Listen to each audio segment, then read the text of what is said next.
our energy stays there. Who's someone from home? From Argentina, and the guy from America was from here. Okay. Let's see. Let's see.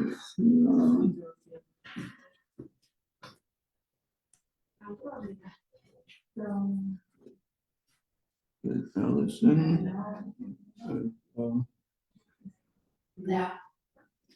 Leah. And your last name? Yes, okay. Welcome.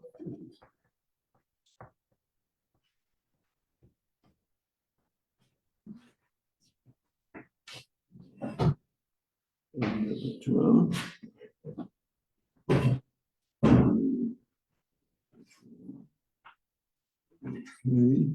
And your name is? Noah Schwartz. Noah Schwartz. Here we are. Huh? Judith. Judith. Yeah. Daphne. Dahan? Yeah.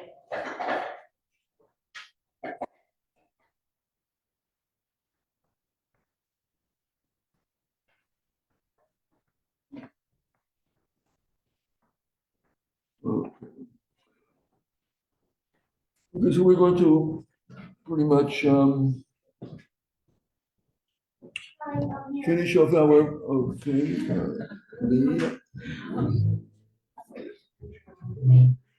so we're going to pretty much finish our topic of Bishul. So let's go back now to, we have, what is it, until now, our class was speaking about all the details of cooking, but let's go back to the very basic. We have oil, something that is heated directly on the fire.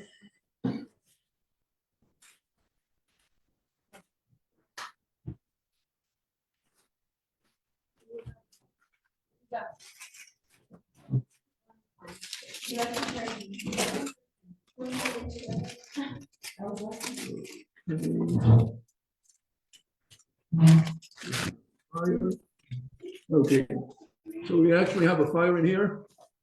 This is the fire. This is our black on top. And then we have some, this is filled with water. It's cooking. So putting this on top is the malacha. This would be oil, this would be fire directly on the fire. So we're putting this pot over the fire and it's cooking something that was not cooked. And you're putting it on the fire or it's half cooked, putting on the fire, putting on the lid, stirring, all of these things is cooking. What happens if this is an empty pot? You put it on the fire and it gets very hot, especially if it's a frying pan. It's a frying pan, got it hot. And now you take it off the fire, it's still empty. And now you're going to crack an egg inside. So it's not on the fire because you took it off the fire. Is this called cooking? Yes. Yes. Correct. So this is, so we have oil, whether it's direct. And turnless oil means secondary is also the same as oil. So these two are both directly cooking, both are Torah prohibitions. It's not a rabbinic, they're both Torah prohibitions, whether it's directly on the fire or anything that the fire heated up, both of these are cooking. Oatmeal is cooking. Yes, oatmeal is cooking. And there's nothing you can do about, even if you take, now the same idea was also that we have a klirishin. A klirishin is something that was directly on the fire, and now you have liquid inside. And now you're going to pour from this liquid onto this tea bag. Is this cooking on Shabbos?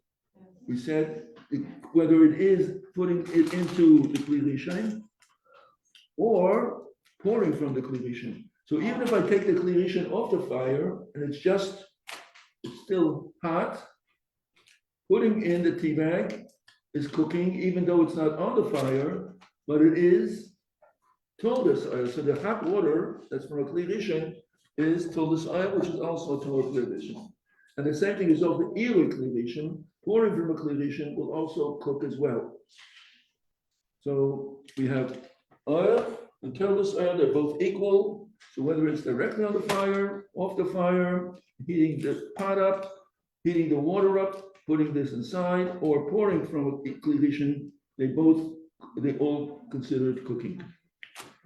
Now, what about, so we have the word for the sun is shemesh, but in halacha we use the word chama. Chama is shemesh, is the sun.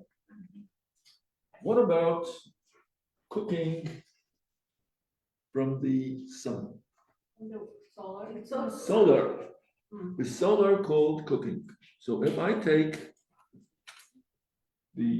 put in my tea bag, I'm cooking now, and I put it out in the sun, and it gets heated up, so I get myself some tea. Is that considered cooking? Yeah. Yes, no, let's hear. Yes, Solar cooking is cooking or not? yes. What's the difference? Solar cooking, so the definition of cooking on Shabbos is from fire, and anything that is in the category of fire, primary, secondary, and that would also, we put electricity into the same category. We put electricity and microwaves in the same category as fire. We don't consider it secondary, we don't consider it as a separate type of cooking. Fire, electricity, microwave, these are all go into the category of fire. Now, with microwave, that's different opinions about that, but you're not allowed to do it anyway. You're not allowed to use all of these But if you things. can use like fire and solar. So now, Frost. that's the story with solar. Electricity. So it's not electricity, it's not fire, it's not microwave, Heat. it's heat, but that heat is not forbidden. So solar is permissible, but only number one, chama directly. So if it is a very hot day, so now we have directly, and then we have Toldus chama indirect, which means you put this out in this is a frying pan. You put it out in the sun. Anyone live in where it really gets hot, if the surface that really starts burning, sometimes you put the car, you hold your hand on the steering wheel, you burn your hand. If it's that type of heat. So now we took this frying pan, put it outside, and it got heated up. So hot, and it's just like the same heat as a frying pan on the fire, this became now as hot. Now, I would to ask you, now I took it outside, I brought it inside, and now this is very, very hot. And I will ask you, you don't know that what I did. You just know I'm showing you a hot frying pan. I'm asking you, how did this frying pan get heated up? Was it through a fire or was it through the sun? What would you answer? Fire. Huh? You would say sun. Fire. No, I wouldn't. You would not know. I know, but who would think sun? Oh, so everyone would say it's fire. Everyone would say it's fire. Everyone, if I were to come into class and I would bring in this frying pan, it's very hot, and I would say, am I allowed to cook on this on Shabbos? You would say that. Is it a Torah prohibition? You would say that. Yes, it was heated from the fire. So once something is heated up secondary by the solar, you will not know if it's solar or fire. Therefore, if I were to take now, bringing this in from the sun, and I were to crack an egg and fry eggs, you would say I was Mechalo Shabbos. Because it's yours, you're concerned, your idea of how this frying pan what got heated was through the fire, and therefore this is, so as far as Malas Ayin is concerned, as far as what people will come to a conclusion, they will conclude that this was heated through the fire, and therefore, Toldus chama is forbidden. Secondary, anything that was heated up by the sun, that is forbidden to do on Shabbos. The only thing would be directly. So therefore, let's practically speaking, if you have something from the refrigerator and you want to warm it up, you want to put it outside. Yes. What would be the permissible way? What would be the not permissible way? So there is a permissible way that you could just put something outside and it'll get warmed up. The same thing would be if it's that hot, you're going to take from the freezer, you're going to take out your challah and put that outside. What would be permissible and what's not permissible? So in a different pan. permissible would be not necessarily putting it in a pan. You put it in a plate. Take the challah, put it in a plate, put it outside. So what would be permissible and what would not be permissible? Somebody has to see you. No, we're speaking of just what's the permissible way, what's not permissible. So it matters the surface that you're putting the challah on. Let's say we're going to warm up a challah. So if it's from the sun rays, that's permissible. If it's something that the sun heated up, then it's secondary, cannot be done. So therefore, if I were to put this a metal, this is outside, this got heated up. So if I'm going to put the challah or the whatever I'm trying to warm up on top of this, it's not being heated from the sun rays, it's being heated from the surface that I'm putting it on. Then that's secondary, cannot be done. So if I do want to do something of this sort, what would be the advice of how could I know if it's primary or secondary? Is that right? So it matters what material it is that I'm putting it on. If I take styrofoam never gets heated. So if I put the styrofoam, and if I'm going to do this on a regular basis, I would prepare myself. I would have a styrofoam sheets, and I know that anything that I put on the styrofoam is going to be heated up directly from the sun rays. That would be permissible. Any other surface, whether it is usually in the Gemara and the Talmud, they use an example. You want to cook up an egg, so you take and put it into sand. Yeah. The sand was heated by the sun. Then you're going to get a cooked egg. That you cannot do because it's being heated from the sun. So it has to be a cold surface, remains cold, and whatever is being heated up from the sun rays itself, that would be permissible. So you could put out if the surface itself is such that it's not hot, you put it out, and it will. You could warm up. You can warm up your challah on a cold surface. You could. Towel. A towel would not get hot enough. I don't think a towel would get hot enough to be able to cook. But the Gemara does use that example that you put the towel out. They speak about this towel that they put outside, and the heat was so intense that the towel itself also got that hot that they wrap up the egg in the towel and it cooks. So that is the source of heat, and that is where you're living, and that is how it is. Now, because of that, we have something that's called a solar cooker. What is a solar? Ever hear of a solar cooker? No, Oh. I didn't bring it in, but a solar cooker cannot be used on Shabbos because the idea of solar cooker is the sun rays heat up that little box, the solar box, and when you put something into the solar box, it's not being cooked directly from the sun rays, it's being cooked from the solar box that was heated by the sun rays, and now you get an oven, and you cannot use that oven on Shabbos because it is the secondary. It's not directly, it's the sun heats up and it's made in such a way that it really gets hot. You're able to actually cook in a solar cooker. But it is because the solar heat heated up that box, so much so that you can actually do cooking in that. And that cannot be used on Shabbos, even though it's solar heat, but again, secondary till this but that cannot be done. How do they used to heat things up? Again, what? How they used to heat things up? Oh, they used to, what they did was they had,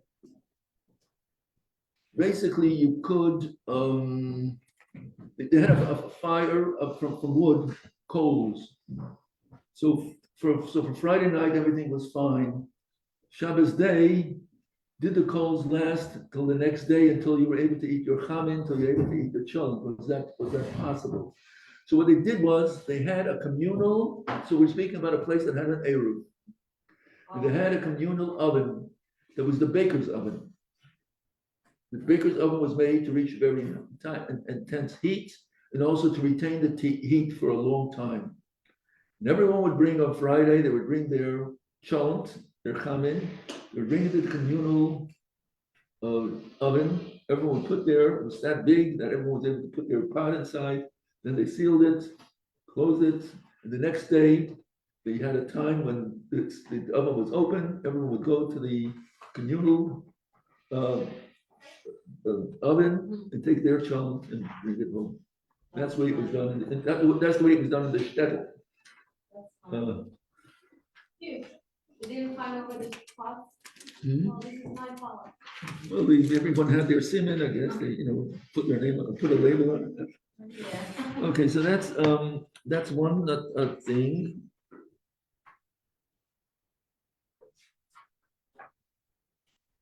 Now, the next topic that I want to speak about, this goes back to the old times. I don't know, some people in Europe, this is something that's common, and I will bring this up and you'll tell me if this is something that applies these days. And that is another topic called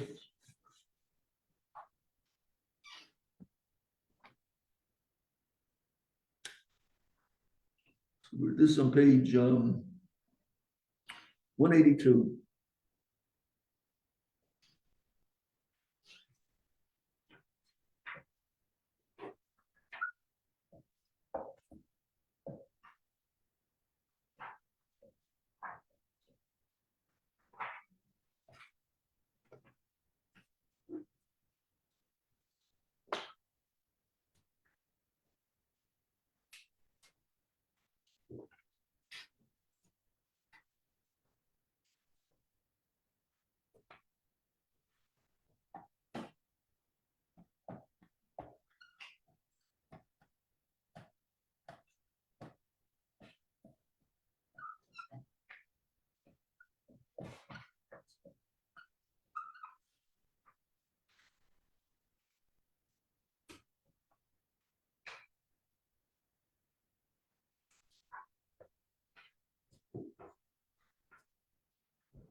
Word atmana means to hide, and in English we translate it as insulating. So what some people would do is if they would not want to have, it's summertime, and they don't know how to keep the fire on Shabbos. They don't want to use it, they're not using a crock pot, they're not using hot plate. They just want to have soup that was cooked on Friday, taken from the fire. What you do is insulate it by wrapping it up.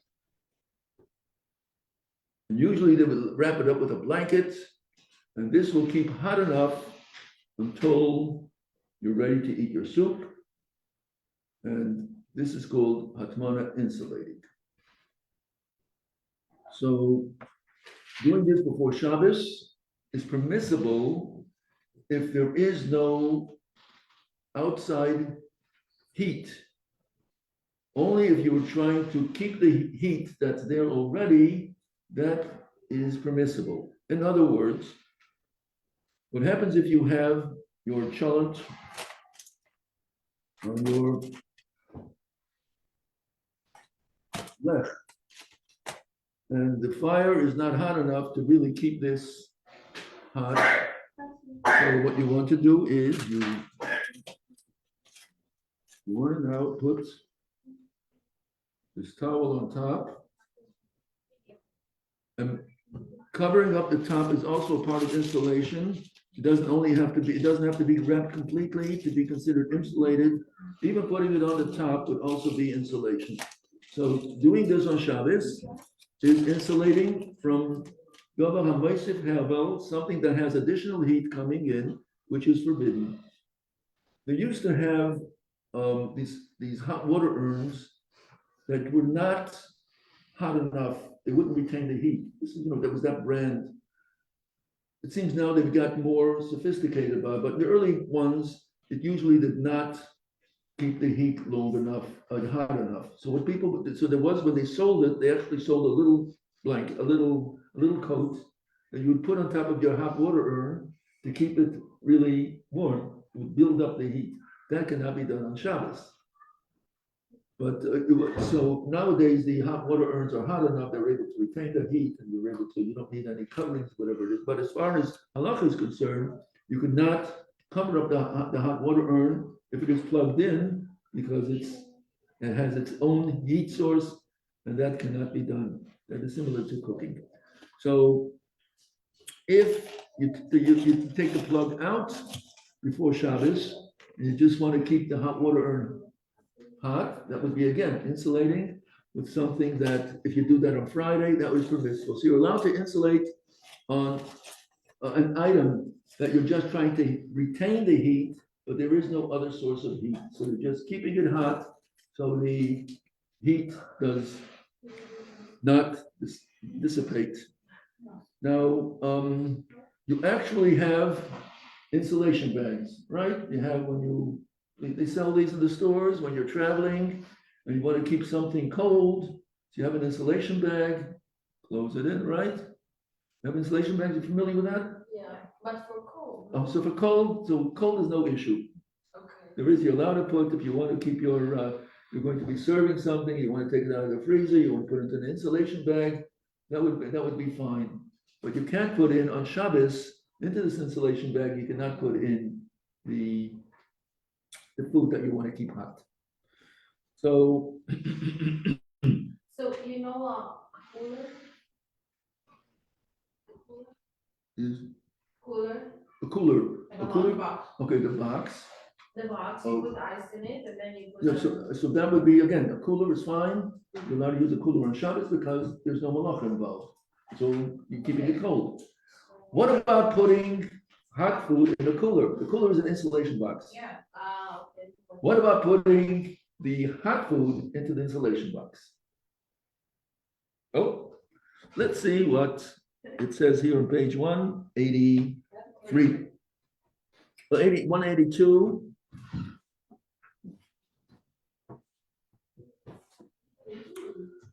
This is on the bottom of the page of 182. Do you have the book? This is the book, and so we have that on the shelves. On the third shelf, we have the Shmiras on Shabbos. Yes. Page 182.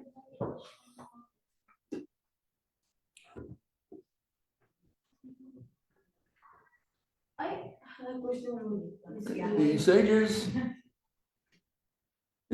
forbade insulating a pot on Shabbos in order to maintain its heat, even if the insulation material does not increase the heat of the pot, because we said that is forbidden under all circumstances.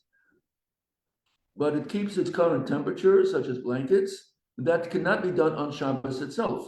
So when you're taking off the chunk from the fire and you want to keep it hot for your guests who are going to come, so you cannot ramp it up, that cannot be done. The reason for the prohibition is concerned that when it comes to remove the pot from the blanket, you will discover that it's cold, and in order to heat it, you will start a fire on Shabbos and put it back on the blech.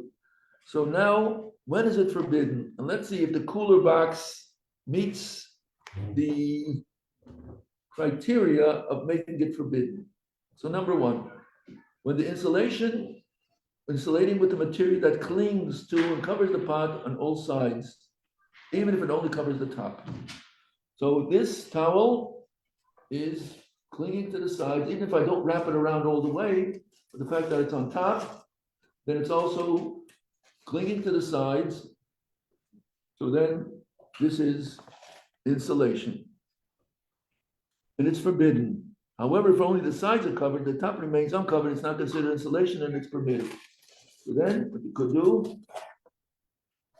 is take and wrap it around the sides. So this would be permissible because the top is not covered by this towel. Yeah, now we have more loopholes. Let's see more. The insulation insulating the pot in which the food was cooked on the fire. If, however, the food was transferred to another pot, even if afterwards it returned to the original pot, it's permitted to insulate it. It's only the original pot that you cannot insulate. If you did empty it out into something else, so you're allowed to insulate this, or if you put it back into the original one, also, as long as it's not the one that was actually on the fire originally, the food, so then it could be insulated. So we have a second thing that we could do. Yes. That in Israel, they sell like a blanket very heavy to put on and keep the warm. Isn't If you do that on Friday, it's fine. Not to do it on Shabbos. okay, but But once it's done, when you open it up and you take the food out, you could put it back. You could put it back. You could put it back. As long as you did it before on Friday, then you could insulate it on Friday, and then when on Shabbos, when you open it up, you could take it out, then put it back. so what's the difference between aluminum foil? I'll You show, can put it, we'll soon, we'll get to it 1 minute. Keep your question, okay? So can you not wrap things in tin foil and put them on the hot plate? That's where the same question that she's asking, we're going to. Okay, it's the same thing. Okay, yes. Now, when insulating the pot, it's a number 3, is when insulating the pot, it's not hot, but if it cooled down beneath the threshold, it's not hot to touch. When it's permitted to insulate it, if it's needed, but it's not recommended. So anything that is warm should not be insulated on Shabbos. Now, we said the criteria is that the insulation is touching the sides of the item that's being insulated. So therefore, in a cooler, depending how big the cooler is, if you put the pot into the cooler and the insulation cooler is not touching the sides of the pot because the pot is much smaller, then you are permitted. You're allowed to. oh, that's a problem. Why? If you have a small, no, we're not going to that. When you put it down, you put it down. You put it down, that's fine. You know, it was not meant to be insulated on all sides. So you could put it into the box, cooler box. That'll be fine. Now let's now speak about wrapping the pot in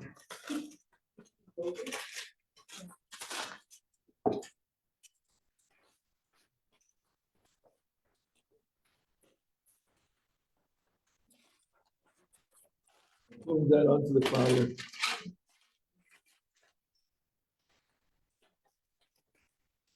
Okay, next is situation. I took the pot, I'm wrapping it up in aluminum foil, and I'm putting it onto the blech. Can I do this? You're insulating it. So this is considered insulation. Even if I do this on Friday, I'm putting it over a source of heat.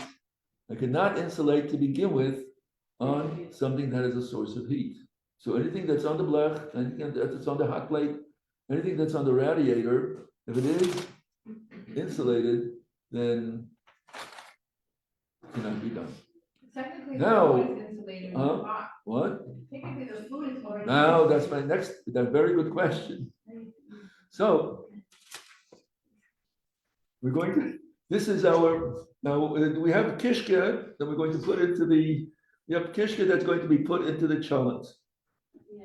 And I don't want it to fall apart, so I want to wrap it up. Yeah. Am I insulating it? So now, But it you don't have depends on my intention. My intention is it should not fall apart. My intention is it should not mix with each other. My intention is it should be independent. This was a kishka that was sliced up. I put it in the chocolate, it's gonna go all over the place. I'm trying to keep it together. Huh? Why would you put it in the children? Kishka, I want the hot kishka. But it's cooked. Yes, cooked, it's cooked together, yes, it's all cooked, everything You fine. never seen it? No, I don't eat those things. Okay, anyway, this is, we put you have the chamin, you have the hard-boiled egg. But If you that's have- when the night before already. Okay, I'm saying this is, you speak even the night before, the fact that that it's on, the fact that it's on the fire, even if it was done on Friday, you cannot be a hatamana, you cannot insulate something on Friday that has its own source of heat, an additional outside source of heat. You're putting it on the, putting it on the black, putting it in the pot. The pot we said is a clean cooks. So it's just like you're cooking in the pot. So can you insulate this kishka? So it depends how you do it. If you're doing it in order to keep the kishka together, you don't want it to mix with the rest of it, so you wrap it up once.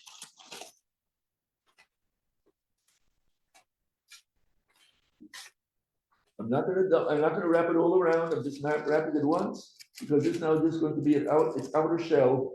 It's not a hatmana, it's not trying to insulate, I'm just trying to keep it intact. So I just wrap it as much as it needs, so then it's considered just its wrapping. It's all my intention. It goes with intention, and it shows how you did it by doing it just as much as is needed, and that would be permissible. So you could put this into the chalent on Friday and have it cooked together with everything else. So we do not consider this hatmana, we don't consider this insulation. So it is, so it's fine. And what if you insulate something like in the indirect way? When you like turn around the pot Yeah. and you put No, something. you cannot put anything on, you cannot insulate on any source of heat. Even if it's on the fire, you cannot insulate any source of heat. It cannot be done. Interesting, so we do have, as far as with the, something that's on the blech, something on the fire, so you cannot even put something on top of it with a towel, because we said putting something on top is insulation. The fact there's a fire underneath, that's called insulation, so we cannot do that.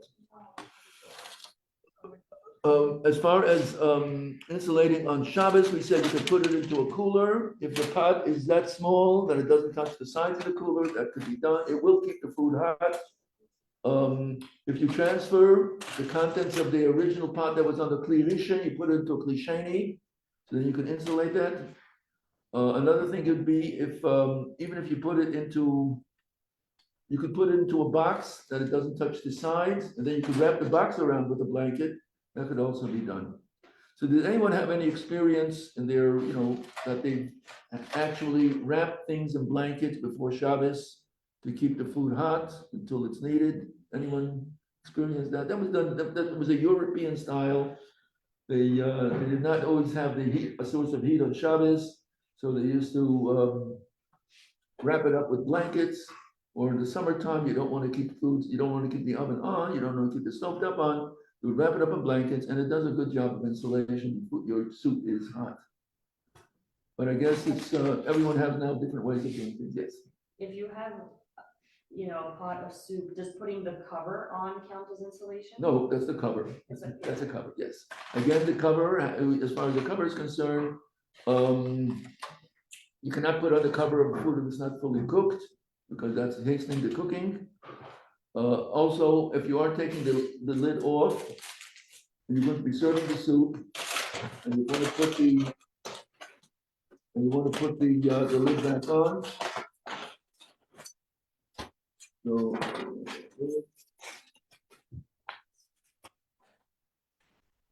okay, we took it off. We served the soup, and now we want to put the lid back on. So we have to make sure that if there's condensation here, we have to make sure it's dry. We shouldn't be cooking the droplets as we put it back onto the soup. The same thing is also with the ladle. If the ladle is kept inside the pot, then we give it the status of a kli rishon. So you'll have the kli sheni will be the second one, and kli shlishi will be the second removed. This will be the second removed. So we have rishon, number one is one that's on the fire. The second one is the one that's the first vessel that was poured into. The second vessel is called kli shlishi. So we count the one that's on the fire as number one, number two, and number three. So number three, we are able to put in our crackers, challah, salt. Same thing would be with sugar and coffee. tea bags, everything would be with the kli shlishi, which is two removed from the original pot, which is rishon. If you're serving soup, You can, since it's still warm, you can keep putting it back, as long as it's still warm, we don't have to keep wiping it. no, I'm saying like, if we serve it straight from the pot to the bowl, they should not be allowed to put croutons. They could, They can't be adding croutons in their soup. so the croutons we brought in, with those little croutons were deep fried. Oh, Since it's deep fried, it's considered cooked. no? Mhm. Baked? They're not baked, they are deep fried. The ones that are baked cannot be put in the cliche. Okay, but I'm saying, if they're baked, If they're baked, you cannot put it in. You have those that are garlic flavored, those are usually baked, like little baked things. But the ones that we have, those little white ones, the little yellow ones that come from Assam. So the mashgiach, I spoke to the mashgiach of Assam, and he told me that they are deep fried and you could put it into klisheni because it is considered cooked. and why? It's something cooked and dried. Cooked and dried, you're allowed to reheat, even from a klisheni. But the baked one is not cooked? It's baked. But in- The baked has its own, no, baked has its own status. Oh. If something is baked, so let's say, it's easier to think about the challah. Yeah, If something is baked, putting challah, putting it in the klisheni, since it's so fine, the heat of a klisheni is enough to cook a challah. And those croutons that are challah croutons, or the mazonis croutons that are baked, so putting them in also, they are that is the consistency of the baked items is different than cooked items, and therefore the heat of a klisheni will cook saying it. there is a possibility that some parts of it's not cooked and then you cook it? Yeah. So it's a transfer, it's a different process, yeah. Changing from a baked process to a cooked process is something. So if you have your pot as the klisheni, then you have the ladle as the, pot as the rishon, the ladle as the klisheni, and then the bowl as the klishlishi, you could put challah into your soup. That's good. However, the question was, we had this experiment, that we brought the ladle in. So for water, the ladle does, the idea of a klisheni is that the temperature is dropped from the heat of a klisheni to the klisheni, and it's continuously dropping. So depending on what kind of liquid there is, the experiment that I made was with water, the ladle did drop in temperature. So put it in, temperature of the liquid the water was this, put in the ladle, it got lesser. However, with soup, the soup heated up so that when I took the ladle, put it inside, kept it inside, took it out, it was pretty much the same. So when it came to soup, it was pretty much as because I left the ladle inside the soup. If I'm just serving it, I keep, not leaving it inside the pot, and I don't have to wipe it each time because I'm doing it in such succession that whatever the ladle is still hot. So then I don't have to wipe it each time. It's only if I leave the ladle out and it cooled down, and then when I'm ready to put it back again, there's still the particles, the soup that's still inside that cooled down, and I'm reheating it again, which I would have to wipe the ladle. But other than that, if the ladle is still warm, then the contents is still warm, then I don't have to wipe it. That would be so yes. Did you answer my question about the aluminum foil? Is it like the lid that you can just take it on and off if it just covers like as lid for like an aluminum pan? So Like if you have an aluminum pan, Yes, right, with yeah. food in it, yes, if you put aluminum to cover the pan. it's a cover. It's not considered insulation. It's called a cover. You could put on a cover. Putting Also, tinfoil over it. Oh, that would be to wrap it up like insulation. this, no, it should not be. It cannot be done. And like that on a pot, that's fine. If I'm using this as my lid, I can use it as a lid, but not to put it specifically. So I'm putting it as a lid because I don't want the heat to escape. I don't want anything to fall inside. I'm using it as a lid. If I'm putting this on, is because I wanted to keep it hotter. But my intention is to insulate. This is. But if I'm putting it on just as this, then it's really, This is only when it's on the fire, like if you take off the chawning from the fire, can you conceal it to keep it warm? no, Oh. you can, no, on Shabbos, there's no installation on Shabbos. You can only, you could do this only on Friday. On Shabbos, there's no installation at all. Okay, so, oh, there's one more thing. What about filling up number 183, filling up a thermos with hot water from the urn? Yeah. What is the thermos? Is that considered, so here it tells us that it's permissible, that we consider the, we think it's second, right? We said you couldn't do hatmana, you could insulate in something that is klisheni. You can't insulate something that's klisheni, you couldn't insulate a klisheni. So since you could insulate a klisheni, so the thermos is a klisheni, and you could put the hot water into the thermos and then close the lid. And that would be, even though the thermos is meant to be an insulator. That's what I'm saying. It's an insulator, correct, yes, but it's a klisheni. You could not insulate a klisheni, anything that was directly on the fire originally, but once it's been transferred to another vessel, another pot, even if you put it back to the original pot, the fact that it's now klisheni, you can insulate a klisheni. So if I take the chawning, put it in another pot, Yes. then I can use. That's correct. You can take the chalent, empty it into another pot, and then wrap it around as you wish. So if you wanted to wrap your pot with aluminum foil, you would make a klisheni, put it in another pot, and that you could wrap around. You said before, like, you can return it to the original. Yes, you could put it back in the original pot also, because it's already considered, as far as this is concerned, it's considered like klisheni, because it went out, and now we give it the status of klisheni as it's going back Wouldn't it in. be a clean, sushi now? Huh? Wouldn't it be third, would you put it back? Well, yeah, you're putting it back, what is it now, a klisheni? Not exactly, I think it's still a klisheni because the pot is still hot, yeah. Okay, so, I hope Bishul is something it's something that's very practical, something that happens on a regular basis, Bishul, especially if you have your own. So I hope we covered Bishul. Just Is there- one thing. But if you're, I have chawning, and I wanna take it off, to serve for breakfast or something. I take it off, I don't let go of it, right? You hold on to it, yes. Hold on to it, I have to hold on to the cover. No, the cover you don't have. Cover you don't have, No, the cover you take it down. Just when we're returning it, just make that it's dry. dry, yeah. Okay? Okay.